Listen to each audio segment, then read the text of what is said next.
Se você já descobriu, continue descobrindo, porque tem muito mais. E se ainda não, recebeu um grande convite hoje.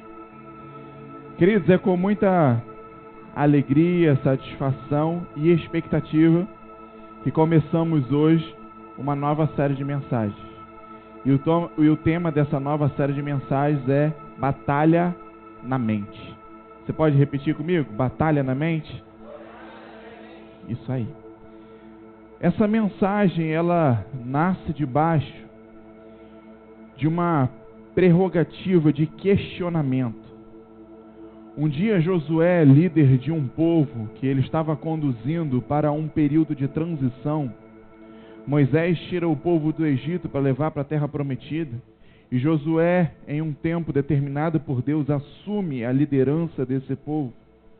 E Josué, quando estava ali na liderança daquele povo, com a missão de transicionar o povo de um tempo para o outro, de sair do Egito, passar pelo deserto e ir para a terra prometida e viver um novo tempo de Deus sobre a vida deles. Josué disse o seguinte para eles: por que vocês estão oscilando entre sentimentos, pensamentos, ideias? Por que vocês estão com dificuldade de adorar a um Deus só? Por que tem hora que vocês querem adorar os deuses dos seus pais, que vocês adoraram lá desde o Eufrates, e agora aqui tem hora que vocês querem adorar ao Senhor? Vocês precisam tomar uma decisão, vocês precisam fazer uma escolha. Na minha casa, essa decisão já foi tomada, Josué falando. Eu e a minha casa serviremos ao Senhor. Agora vocês decidam hoje. Não dá para ficar nessa indecisão. Se adoram aos deuses dos seus pais ou se adoram ao Senhor. Vocês precisam escolher, precisam decidir isso hoje. Josué denuncia ali naquele momento uma confusão que havia dentro da mente, uma confusão que havia no coração das pessoas e que chegava a impactar na sua fé, que chegava a impactar no seu estilo de vida como um todo. E não diferente também, um dia o profeta Elias, lá no Monte Carmelo, também fez esse mesmo questionamento. Quando ele havia profetizado que Israel ia ficar 3 anos sem chover, e ele profetiza isso e vai se esconder, porque Acabe mandou procurar para o matar. E então quando ele volta agora no tempo que Deus determinou e manda ele voltar a procurar a Acabe e a Jezabel e dizer a eles que agora ia chover. E então Elias, quando retorna para Israel para dizer isso, e chega no Carmelo e ali ele encontra vários profetas, que inclusive muitos desses profetas foram discípulos seus, foram alunos seus, eram profetas do Deus Altíssimo, do Deus Soberano. E esse tempo que Elias passa fora de Israel, e quando ele retorna, ele encontra os seus discípulos, ele encontra os seus alunos adorando ao Deus Baal. Encontra ali esses seus discípulos, seus alunos, servindo a Acabe, trabalhando para o governo, recebendo do governo, morando dentro do palácio. E então escravos, submissos ao sistema, ao governo, e perderam a sua legitimidade de profetas. Porque a função de um profeta é falar na terra, falar ao povo o que Deus está mandando dizer. E então o profeta, na sua naturalidade, ele chega diante de pessoas, de homens e de situações e diz assim: assim diz o Senhor. Essa é a naturalidade, essa é a essência de um profeta. Mas quando esses profetas estão ali a serviço de Acabe, de Jezabel, recebendo salários, morando dentro do palácio, submissos ao projeto de Acabe e Jezabel, eles perdem a legitimidade de dizer assim diz o Senhor. E a partir de agora tem que dizer o que agrada a Acabe e a Jezabel, e a partir de agora tem que dizer o que Acabe e Jezabel querem ouvir, e não mais o que o Deus Altíssimo quer dizer. E então quando Elias chega no Carmelo e encontra lá os seus discípulos, os seus alunos nessa situação, ele olha para eles e diz a mesma coisa. por que vocês estão oscilando entre dois pensamentos? Porque eu conheço vocês, a gente caminhou junto, e eu me lembro que vocês estavam decididos, determinados em andar com o Deus soberano, com o meu Deus. E passei um tempo fora, e quando retorno agora, olho para vocês estão com a cabeça virada, estão servindo a Baal, estão servindo aos deuses pagãos de Acabe, de Jezabel, que na verdade é os deuses de Jezabel, que trouxe para dentro da casa do rei Acabe, que era um servo do Senhor também, mas foi corrompido pela idolatria da sua mulher e da família da sua mulher. E Elias pergunta exatamente isso: por que vocês estão oscilando entre dois pensamentos? E hoje esse mesmo problema continua acontecendo nas nossas vidas. Todo dia nós oscilamos entre dois pensamentos. Todo dia nós oscilamos entre duas vontades, entre duas opiniões, e eu estou dizendo isso no mínimo entre duas. E a cada dia mais que passa, nós temos menos convicções, nós temos menos certeza. E essa oscilação entre pensamentos, essa oscilação entre sentimentos na nossa vida é tão ruim que isso no final chega a impactar a nossa fé, a nossa vida. E vemos lá os profetas do Deus Altíssimo se tornando profetas de deuses pagãos. Por quê? Porque não conseguiram fixar em um pensamento. Não conseguiram manter uma certeza na sua mente. E com isso, começaram a oscilar e começaram a perder a identidade e a referência da sua vida como um todo. Existem muitos campos de batalhas. Existe o campo de batalha físico, por exemplo, que a gente vê aí na rua, a violência como uma batalha, e pessoas uma atingindo a outra fisicamente, usando o campo de batalha físico para atingir fisicamente as pessoas, para atingir fisicamente o seu inimigo, o seu rival.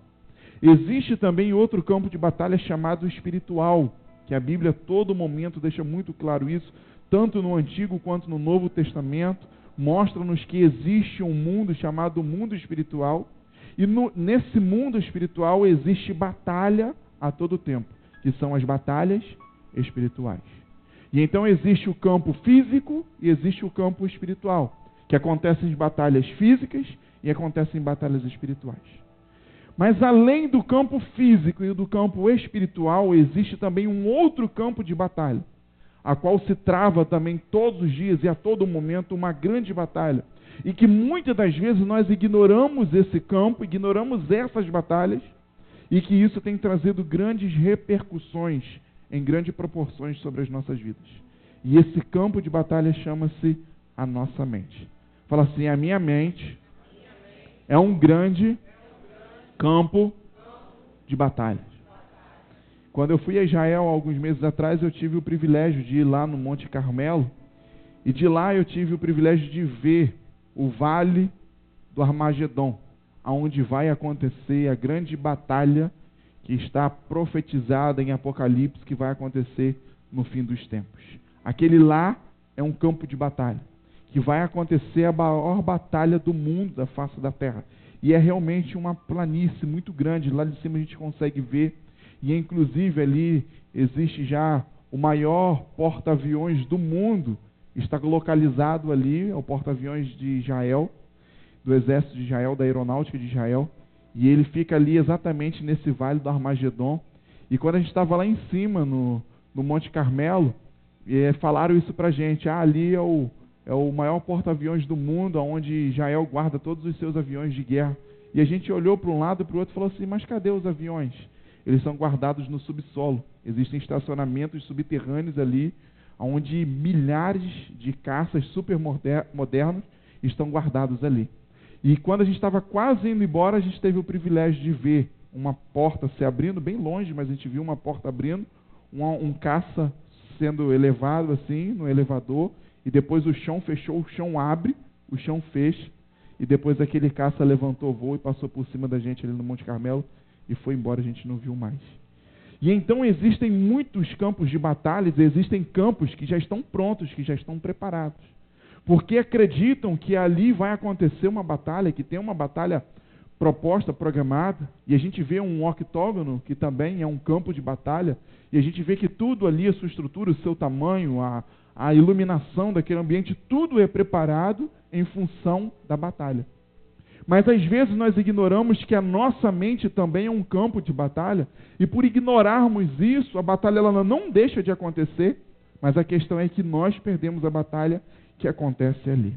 A nossa mente é um campo de batalhas, e aonde a todo momento os pensamentos estão lutando um contra os outros, e estão lutando também contra nós. Nós precisamos entender que nós não somos só o palco dessa luta, dessa batalha que acontece, mas nós também somos participantes dessa batalha que acontece na nossa mente.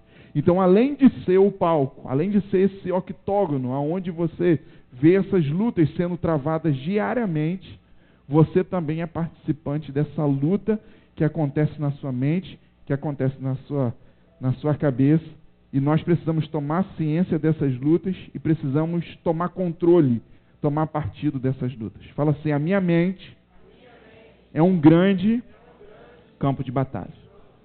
E deixa eu te dizer uma coisa. Desses 3 campos que eu citei, o físico, o espiritual e o da nossa mente. Na sua opinião, qual é o campo onde é mais difícil vencer uma batalha? É no campo físico? É no campo espiritual? Ou é na mente? Talvez você, diante das lutas do seu dia a dia, diga para mim que no campo físico é muito difícil de enfrentar e vencer as lutas. Talvez diante de uma guerra espiritual que você viva nesse momento, uma batalha espiritual, ou que você já viveu por experiência, você pode dizer assim para mim, o campo espiritual é o mais difícil de se vencer uma batalha. Ou hoje você pode admitir, não, o campo da mente é o mais difícil. Deixa eu te dizer uma coisa. O campo mais difícil de se vencer uma batalha é esse campo aqui, ó, da nossa mente. E deixa eu te passar uma informação muito valiosa. Quem vence uma batalha aqui na sua mente, vence qualquer batalha física. Quem vence uma batalha na mente, vence qualquer batalha física. O exemplo disso, um exemplo só, são os atletas paraolímpicos. São caras que têm limitações, são pessoas que têm limitações terríveis fisicamente. E que, olhando e avaliando através de ignorância, a gente fala assim, não, essa pessoa não tem condições de fazer nada mais na sua vida. Mas elas vencem uma batalha na sua mente, superam os seus próprios limites e dão uma lição para a gente. Inclusive, muitos atletas paralímpicos têm resultados, têm metas médias muito maiores do que os atletas que podemos considerar normais, naturais. O Bolt mesmo, o homem mais rápido do mundo, foi correr com um paralímpico, um atleta paralímpico também, tomou uma lavada do cara. O cara tem uma perna que parece uma faca assim, empenada, aquilo ali dá impulso, dá força, o cara sai correndo e Bolt ficou para trás. O homem mais rápido do mundo, que é inclusive mais rápido do que vários carros, cheio de tecnologia, o cara tem uma arrancada maior do que muitos carros. Fez teste já com animais, com muitas coisas, mas perdeu para um atleta paralímpico. Mas por que isso aconteceu? Porque uma batalha na mente foi vencida.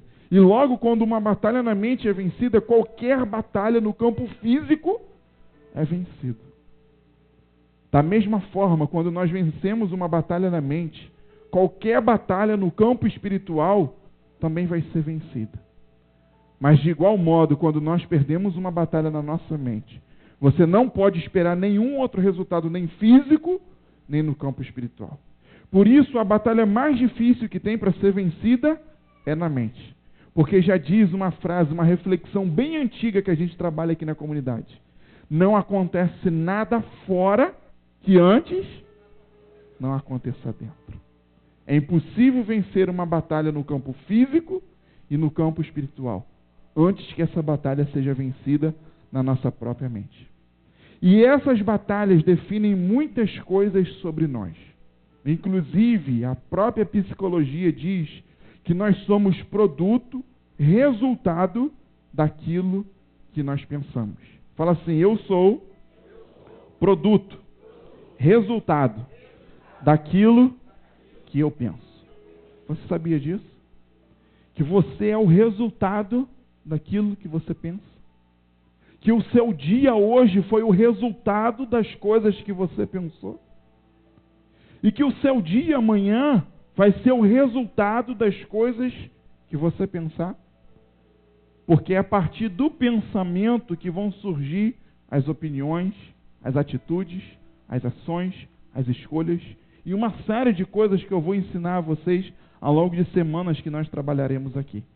Mas tudo começa, tudo nasce a partir do nosso pensamento. Por isso que a psicologia diz que nós somos produto, resultado daquilo que nós pensamos. E por isso é tão importante entendermos o que estamos pensando e vencermos essa batalha, essa luta, que querendo ou não, existe todos os dias na nossa mente. Batalha na mente.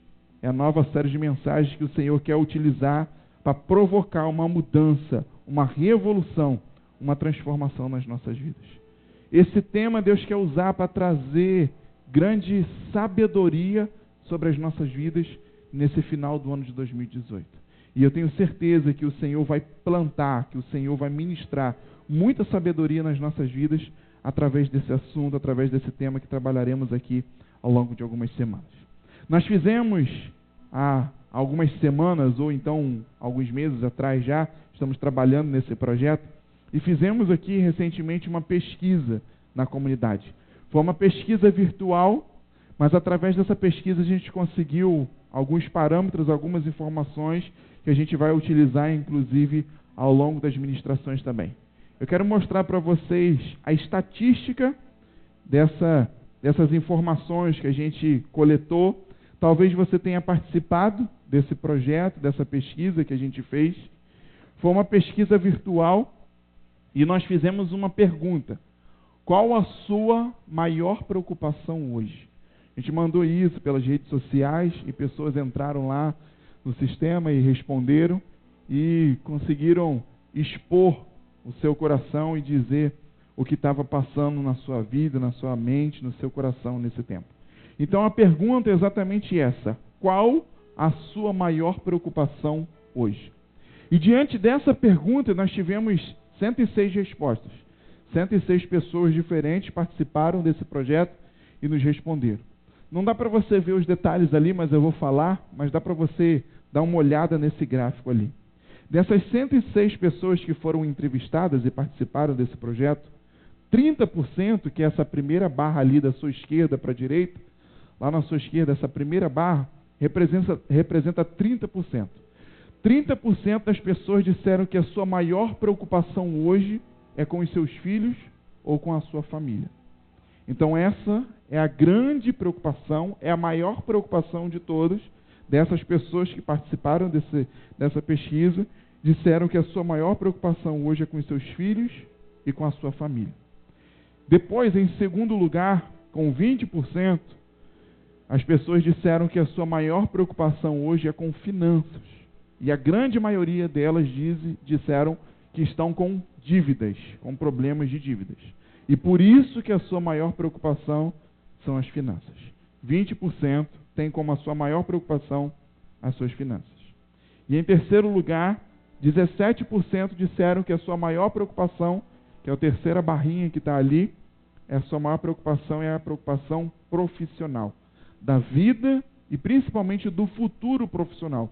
Como que vai ser o seu futuro profissional? Nós temos mais algumas outras respostas ali, mas que percentualmente tem um valor menor, mas eu já vou falar com vocês. Mas eu quero chamar a atenção para essas 3 primeiras respostas. Elas juntas representam 70% praticamente da preocupação do povo hoje. Ou seja, 70% das pessoas que estão aqui hoje estão preocupadas com uma dessas 3 situações. A sua maior preocupação hoje são os filhos, a família, finanças em função de dívida, ou então a sua vida profissional. Essas hoje têm sido as causas, os motivos que têm trazido maior preocupação e, consequentemente, maior opressão para o povo aqui na nossa comunidade. E então depois ali vem outros resultados. 8% diz que a sua maior preocupação é conhecer e fazer a vontade de Deus. Mas 8% também dizem que a sua maior preocupação é sobre a salvação, se está salvo ou não. E eu acho que isso é fruto das nossas aulas lá do conhecimento avançado, do profundidade e intimidade, né? Isso tem despertado essa reflexão nos nossos alunos. 6% dizem que a sua maior preocupação hoje é com o futuro do Brasil. 5% dizem que a sua maior preocupação é com a sua saúde. 4% dizem que a maior preocupação é a violência. E 2% dizem que a sua maior preocupação é a sua vida sentimental. Mas eu quero chamar a sua atenção para esses 70%. A grande maioria das pessoas nos responderam que a sua maior preocupação hoje é com os seus filhos, a sua família, com a sua vida financeira e com a sua vida profissional. É isso que tem causado maior preocupação nas pessoas. O problema em si não é só a preocupação. Preocupação é um problema? É. Inclusive, a própria etimologia, o que é etimologia? O estudo da origem, da raiz das palavras. A própria etimologia condena essa palavra chamada preocupação. Por quê? Quando você vai estudar essa palavra, você divide ela em duas partes. Pré e ocupação. Essa palavra em sua origem quer dizer que você está se ocupando antecipadamente, precipitadamente, por algo que ainda não está na hora de se ocupar. Por isso o nome é pré-ocupação. Não existe preocupação com coisas do passado, nem com coisas do presente. A preocupação é sempre com coisas do futuro, do amanhã. E diz uma pesquisa, uma estatística, que mais de 90% da nossa preocupação é em vão. Porque essas coisas não acontecem, aquilo que nos preocupa passa, toma outro rumo, toma outra direção, mesmo sem intervenção nossa, e que 90% é realmente se preocupar sem necessidade. Então, o problema em si é a preocupação também. Mas a questão é que a preocupação ela não anda sozinha. Quando nós nos ocupamos antes da hora, antes do tempo, algumas coisas vêm junto com a preocupação. E uma das coisas que vem com a preocupação e que está sobrando nesse tempo que nós temos vivido é algo chamado pessimismo. Vivemos uma sociedade totalmente pessimista, principalmente no Brasil, principalmente no Rio de Janeiro e mais ainda em Macaé. Principalmente nesse tempo apocalíptico das eleições que nós estamos vivendo, né? Que eu nunca vi o apocalipse se cumprir tanto quanto agora nessas eleições. Eu nunca vi tão claro que o amor tem se esfriado quanto nessas eleições, o quanto pessoas estão brigando, discutindo, atacando umas às outras pelas suas ideologias, pelas suas convicções, mas na verdade nós esquecemos do princípio bíblico, que a nossa luta não é contra carne nem sangue, mas contra os principados e potestades que habitam, que atuam nas regiões celestiais, e nós temos lutado, brigado contra pessoas por causa de principados e potestades que estão usando de ideologias para se prevalecer aqui no nosso tempo. Mas nós vivemos uma sociedade pessimista. O que é ser pessimista? Sempre esperar o pior. Pode acontecer uma coisa boa, mas a gente não espera a coisa boa. A gente sempre espera o pior. Vai sair de casa, hoje vai chover. Está um sol danado, está calor, mas vai chover. Mais tarde vai ter um temporal. O time vai jogar, essa porcaria vai perder. E é desse jeito. E sempre espera o pior. Tem alguns que têm até razão, né? Torce para o time errado, então tem até razão de ser pessimista e funciona, né? O pessimismo funciona. Mas o problema é que a gente sempre espera o pior. Então é difícil a gente se preocupar e através da preocupação você gerar fé, gerar expectativa. Geralmente junto da preocupação você gera o pessimismo. Já começa a incerteza, já começa a incredulidade sobre aquilo que está por vir, sobre aquilo que vai acontecer. Você recebeu, por exemplo, uma proposta de emprego ou uma proposta de uma promoção no seu trabalho. E então, aquilo foi programado para daqui a um mês, daqui a 2 meses. Mas aí a dona preocupação chega lá, bate na sua porta, entra, Você deixando ou não, ela entra e começa a falar no seu ouvido. Será que essa promoção vai vir mesmo? Será que vai acontecer mesmo? Será que vai ser bom para você? Será que vai ser legal? E começa esses pensamentos, começa esses sentimentos dentro de você. E junto com isso, o pessimismo. E junto com o pessimismo, a incredulidade. E você já começa esperando receber uma notícia dizendo que você não vai ser mais promovido e que você vai ser mandado embora e que as coisas não vão dar certo. E a partir dali você já começa a esperar o pior. Às vezes você crê no melhor, mas você já começa a esperar o pior na sua vida. E chega a um ponto que a incredulidade toma conta do seu coração, que você desiste de acreditar no que foi prometido, proposto para você, e você já começa a acreditar ao contrário. Então a preocupação em si, ela já é um problema, mas não é o problema sozinho. O problema é o que vem junto com ela, o pessimismo. Fala assim, a preocupação e o pessimismo são grandes problemas que eu enfrento hoje e às vezes não me dou conta ou ignoro essa realidade. Então, irmãos, diante dessa situação, diante dessa visão, nós precisamos entender que o pessimismo e a incredulidade vão agir diretamente naquilo que é mais importante na nossa vida, que é a nossa esperança e a nossa fé. Se tem algo de valioso, de precioso que você tem hoje, que você carrega hoje dentro de você, é a sua esperança e a sua fé. E presta atenção em uma coisa, eu já ensinei isso algum tempo atrás aqui. A esperança é a matéria-prima da fé. A Bíblia diz que sem fé nós não agradamos a Deus, e a Bíblia diz que sem fé nós não somos nem salvos, sabia disso? Porque a Bíblia nos ensina que nós somos salvos pela graça de Deus mediante a fé. Porque é a fé que ativa a graça de Deus sobre as nossas vidas. Quem não tem fé não tem salvação. Não vê os céus, não vê o reino de Deus, não vai encontrar com o Senhor. Vai ter a condenação eterna. E quem não tem fé não agrada ao Senhor, porque a Bíblia diz isso. Sem fé é impossível agradar a Deus. Então, se tem algo que o ser humano precisa ter hoje, precisa possuir, é a fé. Nós somos ensinados a possuir dinheiro, possuir bens, mas o que nós precisamos possuir é a fé. Mas nós precisamos entender que a fé, ela não nasce, ela não brota em qualquer lugar, você não compra em uma prateleira de supermercado. A fé, ela é cultivada. E a matéria-prima da fé é a esperança.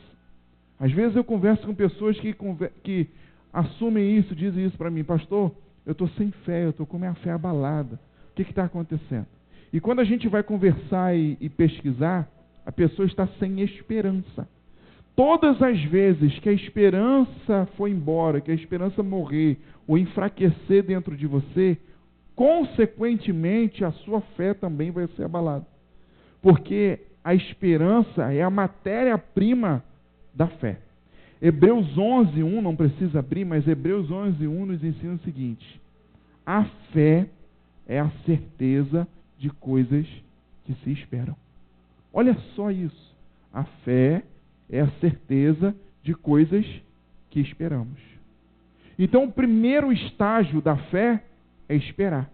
Você espera algo, você gera expectativa sobre aquilo ali, e chega a um ponto que a sua esperança, que a sua expectativa se torna tão forte que ela se transforma em fé. E então, primeiro é esperança e depois é fé.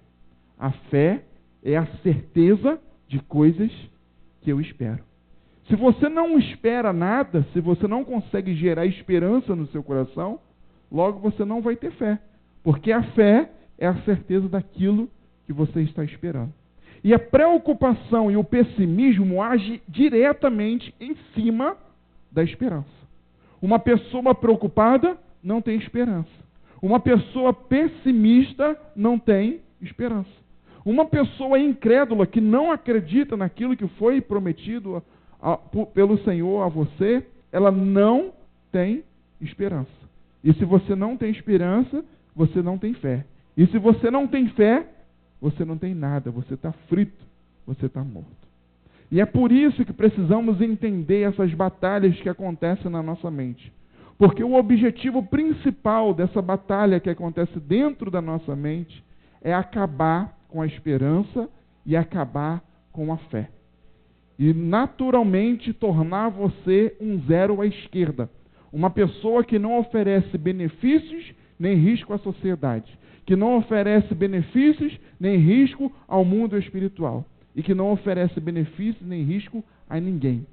O objetivo é minar sua esperança e minar sua fé para que você se torne uma pessoa descartada à margem da sociedade. Abra comigo a sua Bíblia no livro de Lamentações de Jeremias, por favor. Logo depois do livro do profeta Jeremias, tem o livro de Lamentações de Jeremias, capítulo 3, versículo 21.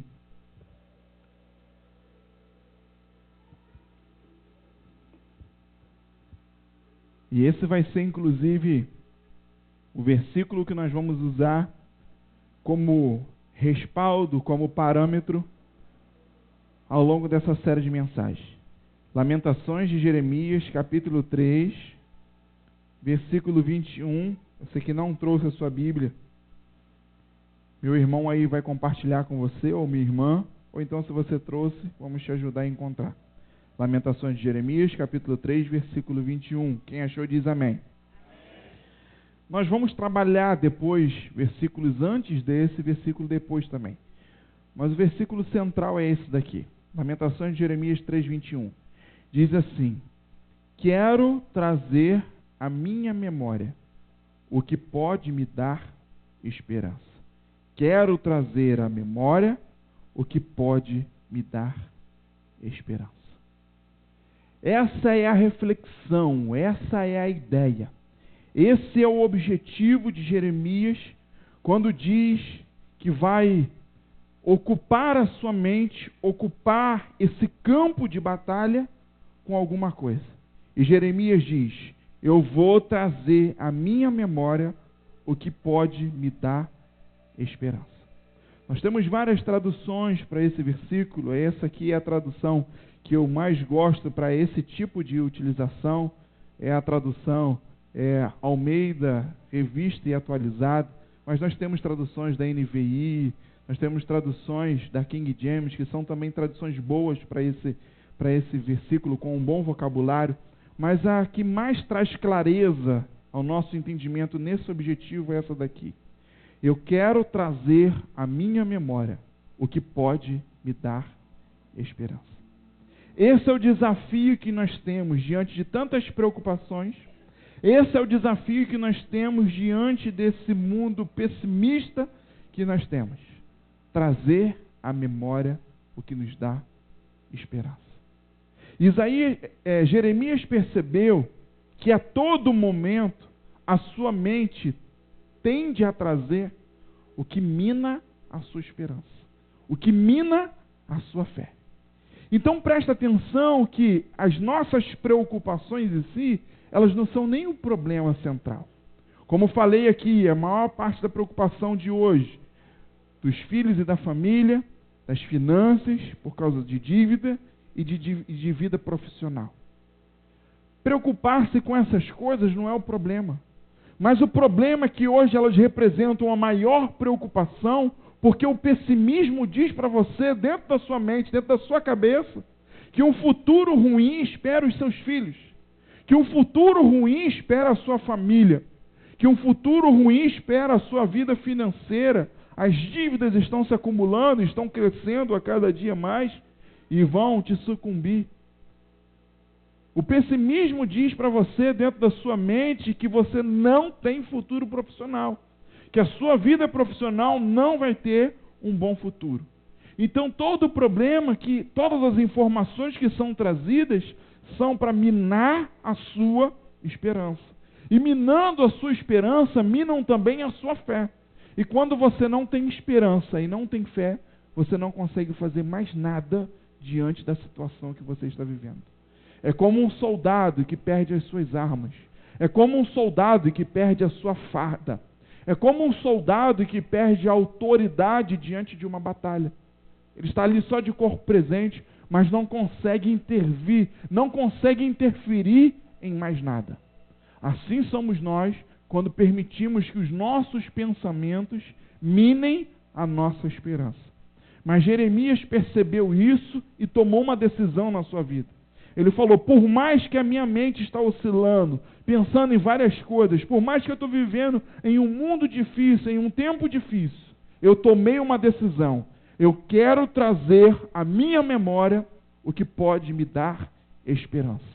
Eu estou cansado de deixar a minha cabeça ser dominada por pensamentos que tiram a minha esperança, por pensamentos que minam a minha fé, por pensamentos que me desencorajam. Eu estou cansado de viver dessa forma.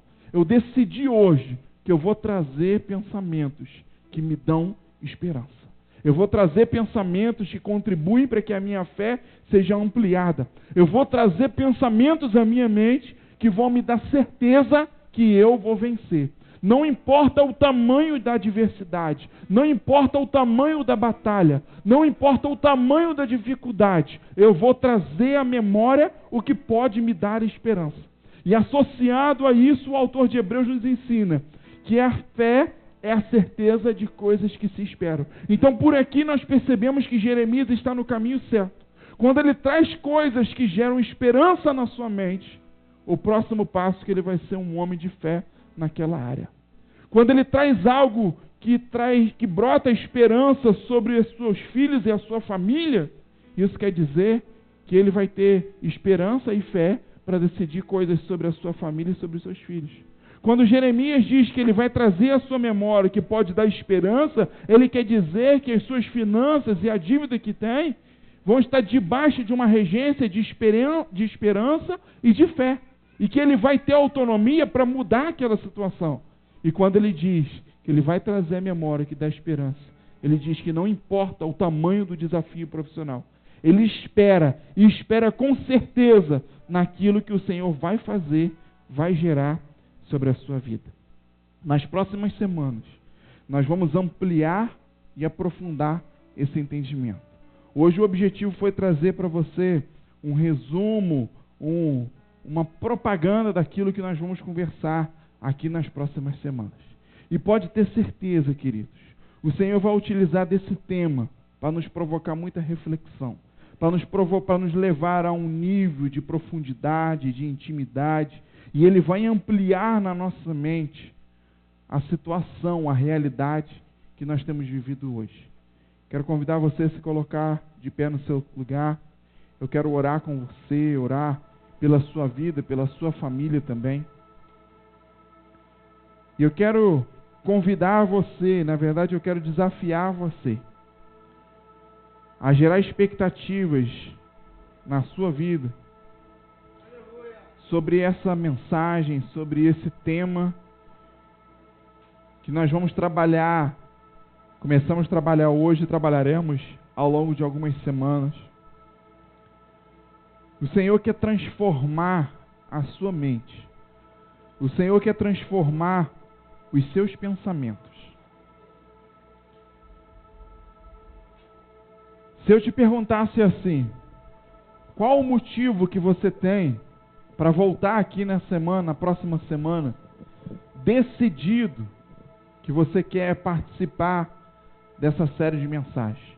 Por que você vai voltar e por que você vai trazer alguém aqui? A resposta que eu quero te dar é o seguinte: ao longo das próximas semanas, o Senhor vai nos ensinar a controlar a nossa mente. Ao longo das próximas semanas, o Senhor vai nos ensinar a dominar o nosso pensamento. Nós vivemos em um mundo, em um tempo, onde as pessoas têm sido dominadas pela sua mente e têm sido dominadas pelas suas emoções. E quando nós somos dominados pela nossa mente ou pelas nossas emoções, nós temos muitos prejuízos. Porque a nossa mente, diz a psicologia, que é um ótimo servo, que é um ótimo escravo, mas é um péssimo senhor. Quando nós dizemos a ela o que fazer, o que pensar, como se comportar, ela obedece perfeitamente. Mas quando ela passa a nos dizer o que fazer, isso provoca péssimos resultados sobre as nossas vidas. E então você vai entender ao longo das próximas semanas que até os filhos das trevas já entenderam essa estratégia de dominar a sua mente. Você vai ver que em muitos mundos aí fora, no espiritismo, em muitas seitas, pessoas já entenderam a estratégia de dominar a sua mente, controlar a sua própria mente. E através disso estão encontrando grandes resultados, ótimos resultados na sua vida. Mas às vezes os filhos das trevas são mais prudentes do que os da luz. E nas próximas semanas o Senhor vai nos ensinar isso, a controlar a nossa mente, controlar os nossos pensamentos e determinarmos aquilo que vai trazer esperança, aquilo que vai provocar a fé e aquilo que vai transformar as nossas vidas. A proposta é que, através dos ensinos que o Senhor vai nos ministrar aqui, nós assumiremos o controle das nossas vidas. Assumiremos o controle das nossas mentes, que muitas das vezes estão tomados pelas nossas próprias emoções. Mas o Senhor vai nos entregar esse controle da mente, para que nós possamos, através do livre-arbítrio que Ele nos deu, escolher pensar nas coisas dEle e fazer a vontade do Senhor sobre as nossas vidas. Feche seus olhos, vamos adorar o Senhor. Logo em seguida eu quero estar orando com você.